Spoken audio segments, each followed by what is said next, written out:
Welcome to In the Light, Growing Your Soul with me, Anna Isabel, and my wonderful guest, Allan Hunter. Welcome, Allan. Lovely to be with you. Lovely to chat.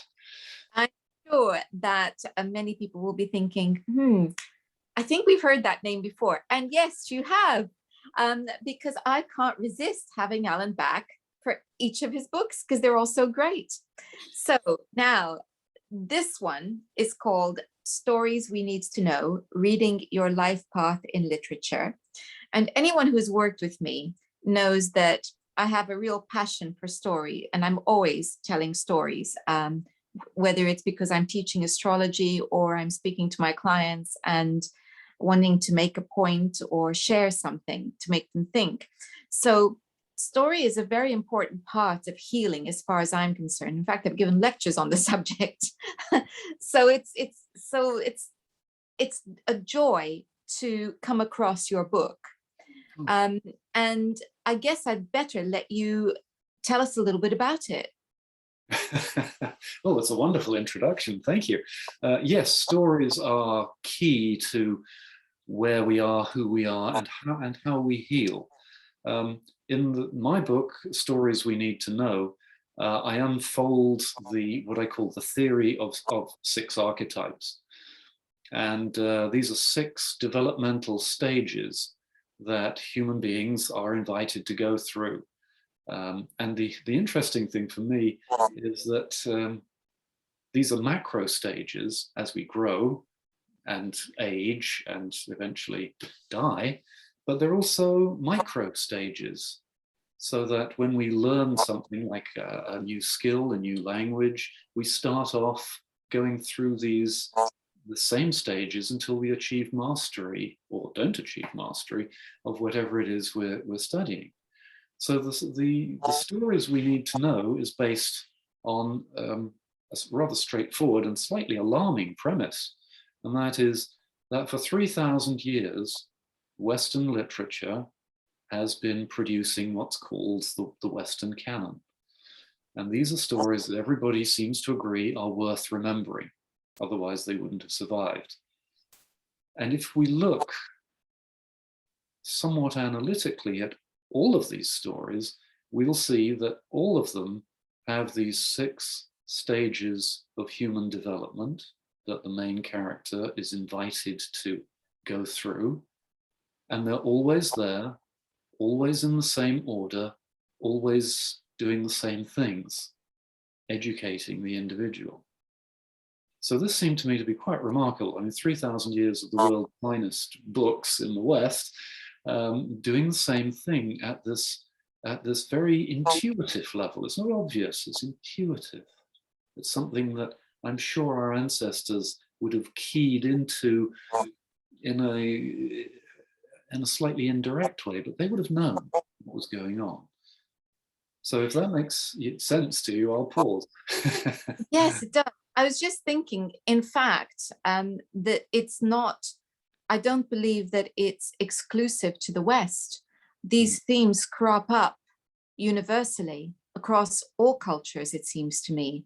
It's one of the reasons why I became interested in astrology, was because as a child, I'd loved stories and collected them from all over the world. And it seemed to me that the same stories kept cropping up in different guises, all over.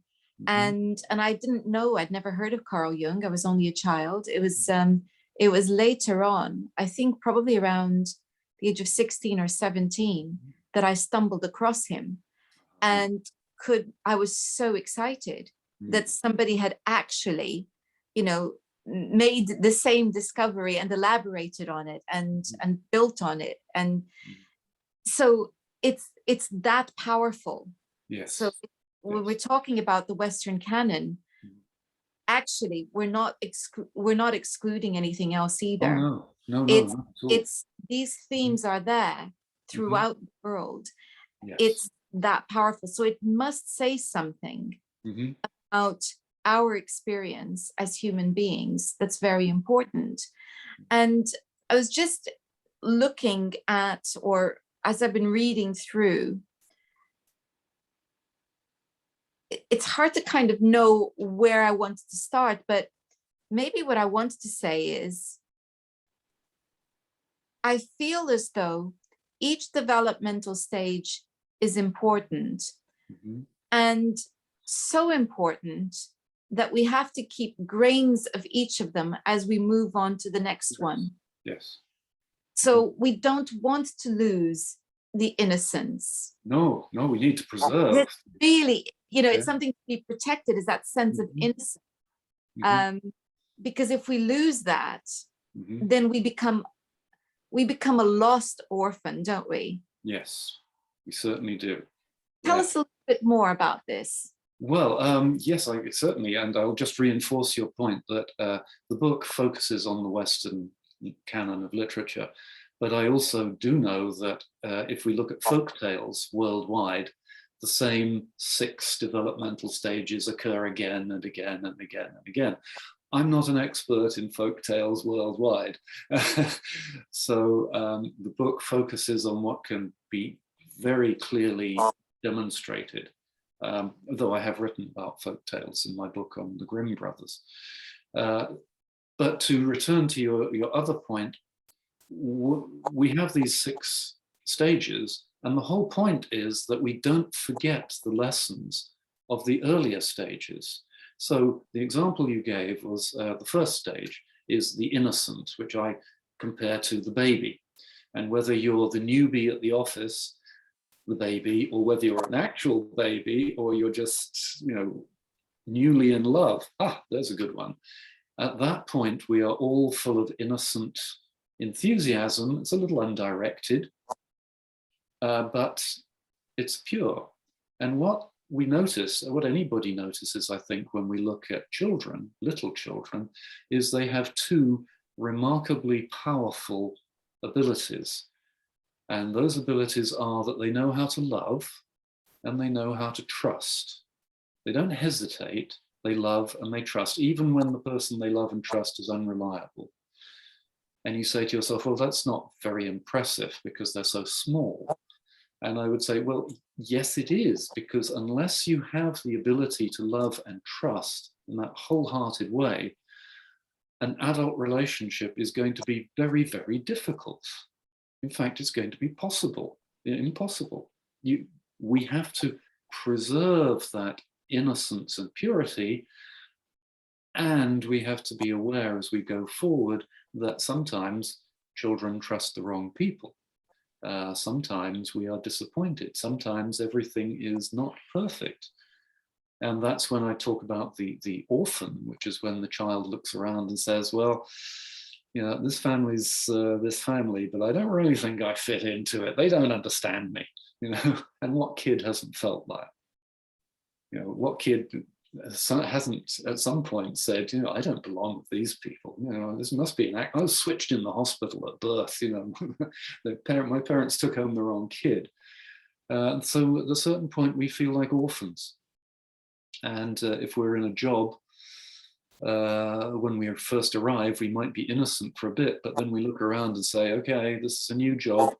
Where do I get advice from? Who do I attach to? Just like a real life orphan is looking for someone to adopt them. So, but you were about to say something, and I talked over. I've always got so many thoughts when I'm talking to you. I think one of the things that I liked as well was the way that you talked about how, and I guess this is innocence, but moving beyond innocence, because we're now moving into manipulation here, yes, which is less innocent. So it's using the cover of innocence in order to get what we want, playing helpless, etc. And I think that's a very interesting thing, is to say each stage has its shadow side, I guess. Yes, it has its negative. Shadow is a very good way to describe it. Yes, people can play helpless, and that works for a while, but only for a while. And orphans, for instance, the second stage, the orphan stage, can choose to attach itself to a positive structure or a negative structure. I mean, every gang member is an orphan. You can be adopted by a gang so much more powerfully than any family. You know, that's the reason they call them mafia, la familia. And that's very much a negative use of the energy, to give up oneself in order to fit in. But most people know that they give up themselves a little bit in order to fit in with the family for a while, until they're ready to go out on their own. And that while they're fitting in, they can learn and grow. So that would be the healthy orphan, you might say. Otherwise, we would all grow up and do exactly what our parents told us to do all the time. We would marry the person that they tell us to. We'd take the job that they tell us to. And I come across this a lot when I'm working with my college students. You know, kids turn up and say, well, my dad really wants me to do this, but I don't want to. It's okay. Let's explore that, shall we? What do you really feel you want to do? Well, I want to be a musician. Okay, I bet your father's pleased about that. Father being a corporate lawyer at the highest level. And my own family, of course, wanted me to be a lawyer, which would have been a terrible mistake. But I pushed back. So when we push back like that, which is healthy, we are like family members growing up. We are finding our own preferences. And that's when we begin to translate ourselves to the next stage 3, which is the pilgrim. And the pilgrim is the one who is saying, I don't know what I want yet, but it's out there. And of course, the pilgrim annoys the heck out of everybody, because, of course, everyone wants to give young people advice. You know, that famous line from The Graduate, of course, is where the man approaches Dustin Hoffman and says, I've got just one word to say to you, son: plastics. You know, and you can almost see him shrivel. It's not what he wants. He doesn't know what he wants to be, but he knows what he doesn't want to be. Doesn't that sound like most teenagers? You know? So this is the pilgrim. And in times not so long gone by, of course, pilgrims, well, we still have pilgrims walking the Santiago Camino. And they go there in order to find out what their relationship is to God, spirit, whatever they define it as. And that's what pilgrims did in the medieval period. They walked 500, 600 miles to usually pilgrim sites such as Santiago de Compostela. And the idea was you were alone with your thoughts. You could ride, sure, you could ride, but that was cheating, really. You were alone with your thoughts, and what is it that I need to do? Not what I want to do, but what do I need to do? Lots of people go to college to work that one out. Lots of people leave college not having worked it out as well. Yes. You've been framing this in terms of a chronological phase in our lives. Mm-hmm. And I think if only life was that simple, because of course, these are the phases we associate with these stages of development. But in real life, it doesn't always work out that way. Many people lose their innocence whilst they're still children. And they get stuck in that orphan stage well into adulthood. In fact, some may well stay in that stage. If they hit the pilgrim stage, that's like, whoa, that's fantastic, because you're actually beginning to think for yourself. You're wanting to, it's a process of individuation, really, when we're talking about the pilgrim. Exactly. Because what we're doing is we're saying, well, who am I? Mm-hmm. Am I the person I've been told I am? Mm-hmm. What I think I am, is that really me, or is it what's expected of me? And these are very difficult questions, and we take a while to sort them out. And as you make very clear in the book, we dip in and out of these, a few times before we are solidly in other. But then again, we can have a life's event that throws us really and makes us question everything, and we're back again. So this is it's a very, I think, beautiful way of understanding the dilemmas that we face as we attempt to establish an identity, have that identity challenged in a variety of ways. We think we've sorted it out and we've left our parental home, and we know, and then, hey, we get into a marriage that challenges that sense of identity yet again, either gently and lovingly, or aggressively and threateningly. We may have bosses that do it for us. This is happening all the time. And then hopefully we have that sense of self much more honed, and we're able to be more confident with it. And hey, then that means that we're able to be more giving. And I think that takes us into the next stage, doesn't it? Yes, it does. It does. Well, yes, you put it so beautifully. And of course, this is why I wrote the book, because a lot of people didn't know there was another stage. Grow up, do what dad says, go into the family business, marry the person who lives next door, and that's it. Well, if you don't read the stories, you don't know. And we don't read stories, really. I mean, we might watch a lot of television, but sometimes there's not a lot of progress for the characters in many of those stories. But yes, we dip in and out of these. So the stories historically were, you might say, refined, fine-tuned to show a clearer pattern than most of us will ever actually live. Because as you say, we'll dip in and out. There'll be a time when we'll conform, and there'll be a time when we'll go out on our own as pilgrims. But when we find out who we really feel ourselves to be, and what we feel ourselves that we need to know, that's when we reach the next stage, as you point out. That's when we say, okay, this is what I'm doing, no matter what anybody says.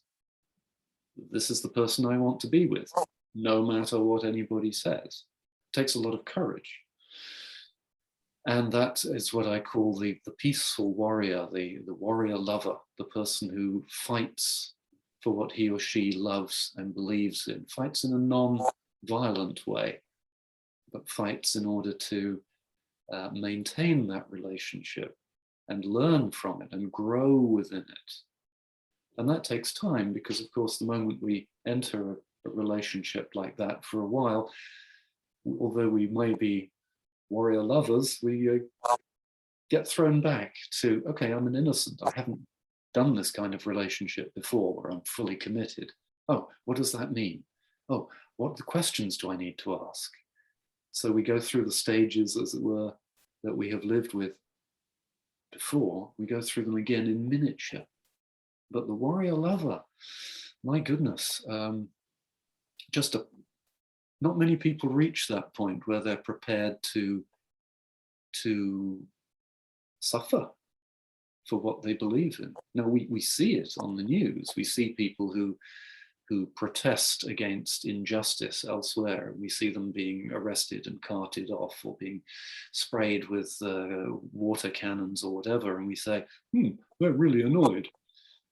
But if we see them as people who have reached a stage where they say, I cannot live with this kind of injustice or inequality or global climate ignorance or whatever one wishes, you see these are peaceful agitators, as it were, for what they believe is essential. Powerful place to be, difficult place to be. It is a difficult place to be, because one of the great tensions that we always have is the tension that exists between the need to be oneself and the need to be part of society. And so, and that begins with being part of a family. And your family is either going to support your development into individuality, or they're going to stand against it. That's right. And society is either going to support your individuality or stand against it. So you're always, if you haven't got that support, then what you have is a force that you must resist. And that, as you said, takes courage. It takes determination. And I want to point out here in big, bold, capital letters and neon lights, this is not what it is to be selfish. Yes, exactly so. It's not about Because being stubborn. this is the accusation that's thrown at anybody who doesn't want to conform. You're, being selfish. Not, you're not playing, you're not a team member, you're not, maybe not at this moment in time. We have to be given the grace to be individuals. Yes. Because if the individual cannot be an individual, they have nothing. And I repeat, a big fat zero to offer in the development of society. Right. You have to be an individual to go out, to learn, to develop, because then you have something really beautiful and worthwhile to bring back to society. You're only selfish if you go off, learn, grow, and then give nothing. And I'm not talking about giving back. No, we're not giving back because you haven't taken anything. You've earned it. But it is incumbent upon you and all of us to share ourselves and to contribute. Yes. So that contribution is the thing that we want to make, but we can only make it if we know what we're good at. And if we know what it is that we have to give, and to do that, we have to be individuals.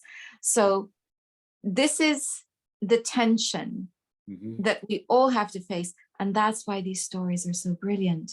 Tell us about the stories. Well, we could start wherever you like. In fact, name almost any story and it will take us through the stages. I start, of course, with Homer, with the story of Odysseus, who is on a voyage. And what he discovers along the way are a large number of things that he didn't think he needed to discover, but which he does. And what he discovers, first of all, is he thinks he's a hero because he's just been to the Trojan Wars and he's just perpetuated probably one of the nastiest butcheries that has ever been recorded. I mean, really jumping out of a wooden horse in the middle of the night to hack people's heads off while they're asleep. I mean, that's not heroic, but he thinks he's heroic. And then what we discover is, as he's sailing around the Mediterranean, he's lost. He's lost without his armies and his few boats. He's an orphan. And one of the things he has to learn, Odysseus, which gets missed out of most tellings of the tale, is he has to learn that he's puffed himself up as this great figure, but actually it's all a pretense. And he hasn't yet worked out who he is. He hasn't asked questions about why he went and fought and killed. And he really hasn't asked the big question, which is, he left behind his wife and son. He ran away from that to be with the big boys. And what he learns, of course, he learns many things, but one of the big things he learns in the course of the story is actually how to treat women. Treat them as intelligent, capable, and deserving of respect, which is remarkable because, of course, the whole Trojan War was fought about a woman, who was taken basically as a slave, a sex slave. I mean, she doesn't have much choice in the matter, it seems to me. He has to learn that you don't do that to other human beings. And it takes him this great long poem before he begins to notice. That makes it sound like a very boring poem, but when we first meet Odysseus in the story, we don't see him to begin with. We see his son and the state of the home, which is all these people trying to marry his wife. And then, you know, we switch location, and there's Odysseus, and he's all on his own.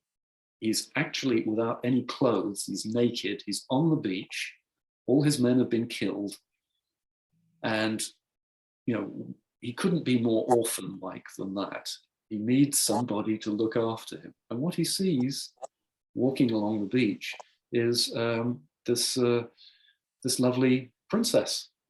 And being Odysseus, he could do what he's done before, which is he could flatter, he could cajole, he could seduce, which is what he did with Circe, and with Calypso, all of whom, you know, fell for him. But no, he sees Nausicaa and he goes, respect. This is a beautiful, wise, and he throws himself on her mercy. She takes him in, talks to her father, they equip him and send him off for the rest of his voyage that takes him back to Ithaca. And in that moment, we realize, oh, he's changed. He's changed. He's not sly and stubborn and sneaky. He's a different guy.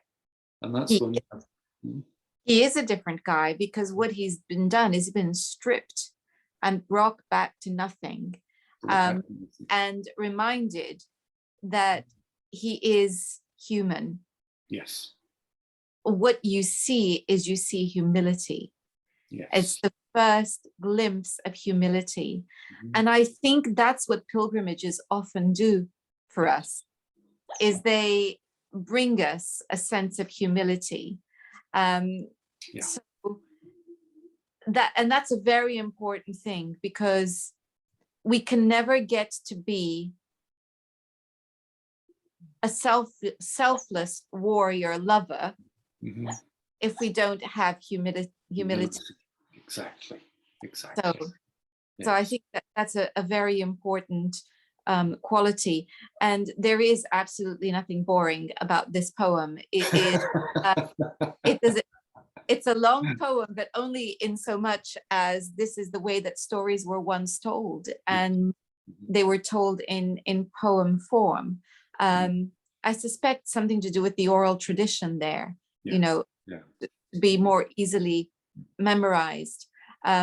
So this is one of the great stories, and it is very much the hero learning to that great feats mean nothing. Yes, exactly. It's the quality of who you are that means everything. And I think that takes us, you know, to the next stage, doesn't it? The monarch. Yes. Well, after one's been a warrior lover for a while, like Odysseus, you discover it's got its limits. You know, he does go off into the Mediterranean and they make more mistakes. And he realizes, oh, you know, there is more. So the monarch stage, which is my term for it, the monarch is the king and the queen. And of course, the king is stereotypically the executive and even the fierce side of judgment. But the queen is stereotypically the nurturing, loving side of the monarchy. And I don't mean monarchies such as we see depicted in the newspapers today, which seem to be disgraceful beyond belief. But anyway, but this is a way of talking about it, which says there are two sides to human nature, and we have to fuse them within ourselves, whether we're men or women. We have to have executive guts and steeliness, and we also have to know when to be compassionate. Just as a real king or a real person, a real parent looks at children, looks at the people around them and says, I have to trust this person, and that person I cannot trust. And therefore, off they go. And this is not this. These are difficult decisions to make. A good boss, a good employer, will know whom to trust. And trust means you give them a project and you don't micromanage it. Most bosses I've come across want to micromanage the life out of things. You say, okay, this is yours, go ahead and do it. And then you'll learn. And this person over here, this person is trouble. Well, we're not going to deal with that person. So this is nurturing and trusting and building. We have to have those capacities within ourselves. And when we are able to do that really, really well, that's magic. That's magic. That's absolute magic. And that's stage. Yeah. As you know, when you first started working with your own take on astrology, because it's a very specific take on astrology, you needed to know who to trust and what to distrust, and gradually you reached the stage where you knew that, where you were in charge of what decisions were made. And when you're in that place, that's when you can offer things to people and they change themselves. And that's, as I say, magic. And that's the last of the magician, is when what you bring to others enables them to grow and develop and empower themselves. Precisely. And that's a truly beautiful thing. And I think there's very few of us who are able to be at that level all the time. But I'd like to think that many of us can at least dip into it.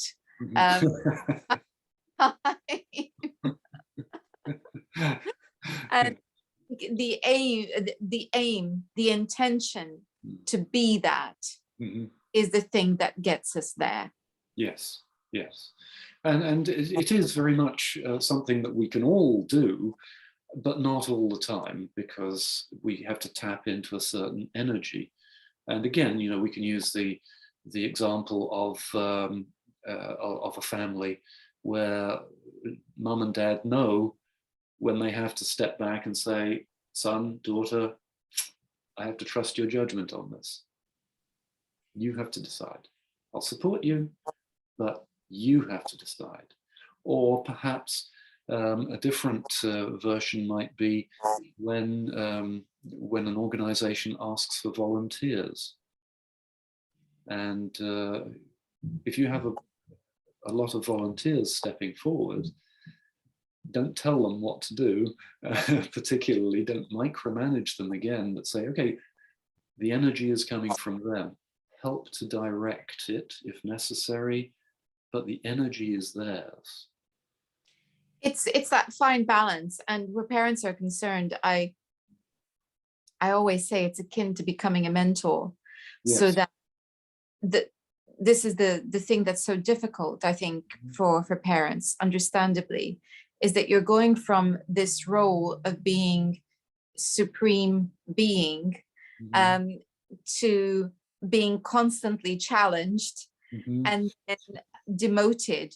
You've got your monarch role, but the good news is you get to be something better. You get to be a mentor.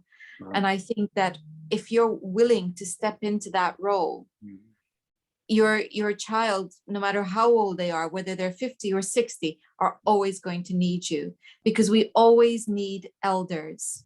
Yes. We always need elders, which means we always need mentors. And I think if there's something that we could contribute to others, it's that energy of being able to say, I've got you, I'm here, Mhm. You go off. If Mhm. there's anything you need, I'm here. Yes. That's it takes a lot of strength to do that, Yes. because the strength is self-control. Mhm. Hard, hard, Mhm. hard to do. Yes. And what we see, of course, is when it goes wrong, when parents can't let go and they try to tell children what to do, grown-up adult children into their 40s and 50s. And of course, all that happens is the children become incredibly annoyed, and there is a rift where there could be a new closeness. That's what happens in the Odyssey as well. I mean, right at the end of the story, Odysseus has asserted himself as a king, and he's claimed his queen, and he's killed all of these unpleasant suitors. And you think, that's a lot of corpses to explain. And then, this is the bit that everyone forgets in the poem, then the father of one of the main suitors turns up and says, I want revenge. And you think, okay, so Odysseus is going to kill him too? And no, he steps back because his own father is still alive. And his own father says, no, I want to take this fight on. This is mine. You think, okay, logically that makes no sense. And yet Odysseus says, yeah, it's your fight, actually. Steps back. And of course, that's the moment when Athena enters, the goddess Athena enters and makes the fight go in favor of Odysseus's father. And all of the relatives of the killed suitors see the error of their ways and they go, oh, yeah, we shouldn't be fighting. The magic happens. It's a magic of peace, actually. It's also a magic of knowing when you're the one who's been in the wrong and provoked a reaction. You know, these suitors were not very nice. Not nice in the slightest. Were not good. And at this point, Odysseus isn't doing anything out of ego. He's asserting himself. He's defending himself. He has the right to defend himself. He does. And Athena is the goddess of wisdom. Mm-hmm. And so she steps in because she's saying, hang on a minute, folks. Let's have a little bit of wisdom descend here.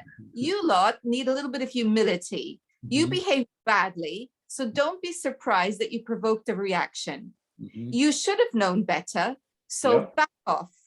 Right, that's exactly it. And they do.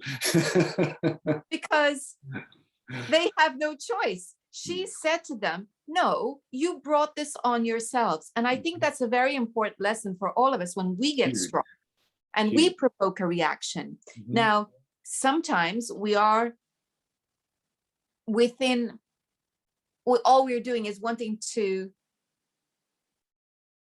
assert our rights to be ourselves, put it that way, without intending to harm anybody else, but somebody's objected to it. And that's the reaction we're provoking. But it's still incumbent upon us to ask ourselves, is this the right thing to do? Are they right to object? Well, they have the right to object. They have because they don't like what I'm doing. That doesn't mean that what I'm doing is wrong. But these are the kinds of things, questions that we're always having to ask. And then if we can say with clear conscience, no, actually, I'm not being unreasonable. What I'm asking for is not unjust. I'm going to stand my ground. They then also need to ask themselves. And unfortunately, if they're not of a reasonable nature, then that's when we get into trouble, because they don't ask themselves that question. If they did, we wouldn't have the conflicts that we have anyway. So this is where, you know, it was a beautiful Deus ex machina literary moment, because we have the goddess stepping in and saying, no more, no more, no more. You lot behave badly. Go and lick your wounds, but you lot behave badly. We're not going to have this anymore. So it's what we're illustrating here is the beauty of story and the fact that we need it because it helps us to remember who we are and what's important in life. Mhm. That's the beauty of it.